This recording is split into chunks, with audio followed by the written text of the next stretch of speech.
Mr. Singh, Mr. St. Charles, you two are suing each other over an insurance sale gone wrong. Mr. Singh, you claim that you went to Mr. St. Charles, who's an insurance hunter, and you paid him some money to get you an auto insurance policy, but he didn't get you what you wanted. And you paid a lot of money for a bad policy that doesn't work for you.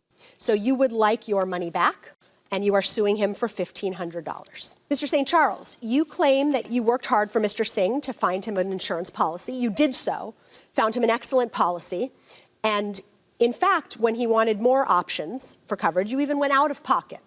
So you say not only do you not owe him back for anything, but he owes you $1,100 because he has not paid you for your additional time and for fronting the money for some coverage for him. All right, Mr. Singh, tell us how you met Mr. St. Charles.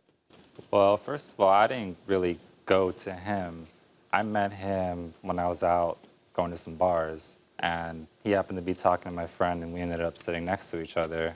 He said that he can get people really like high quality insurance for surprisingly low rates. And I casually mentioned that I was looking to get my own insurance and move off my mom's policy. Car insurance. Yeah. Time to put on the big boy pants and get your own policy. Yeah, exactly. Yeah. Okay. Mr. St. Charles, you're going to have to describe for us and explain to us what an insurance policy hunter is. So essentially, it's simply I'm an assistant. The same way that if you would want a bottle of water and you have an assistant, you send them to the store to pick it up for you, that's what I do. He wanted to get an insurance policy, and I went out of my way to go and contact the insurance company with his authorization representing him.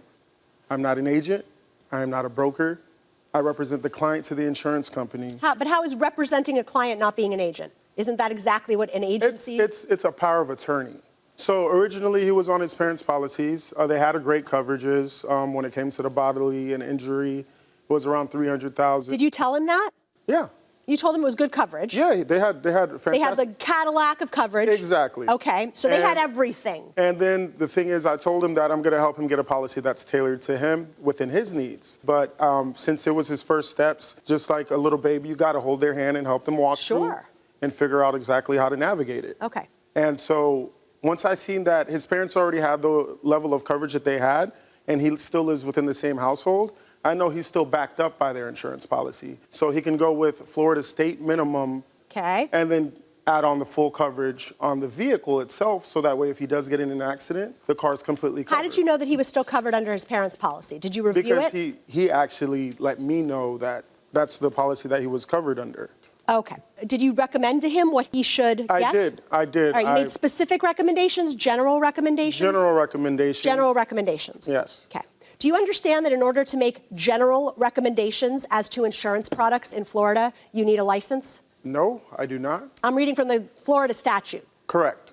Okay. Yes. So you need to be licensed in order to make, I mean, among many other things, in order to make general recommendations as to insurance policies. All right. Do you have a license? No, I do not have a license. Again, I'm sitting with him. Whenever I'm dealing with the insurance company, I'm representing him as his entity. So but aren't you describing to him what coverage you're making a determination as to what coverage he needs? Yes, but that's just me giving my advice as a friend, as somebody that's here. But he's paying you. That's the problem here. He is paying me, but that's just for my advice. It's not for my legal consultation. All right, so he comes to you and you make a determination what he needs. Is that correct? I basically present to him what options he has that the insurance company puts on the table for him. Okay. Yeah. Did you review those carefully, Mr. Singh?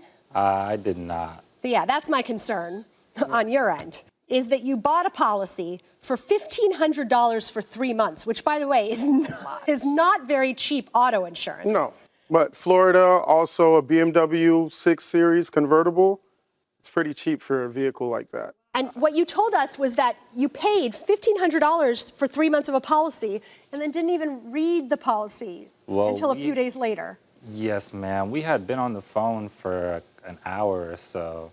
So I pretty much thought I got all the details down and said in that phone call and trusted him to everything to be all right, pretty much. And didn't want to hire a lawyer to sit and read out everything for me.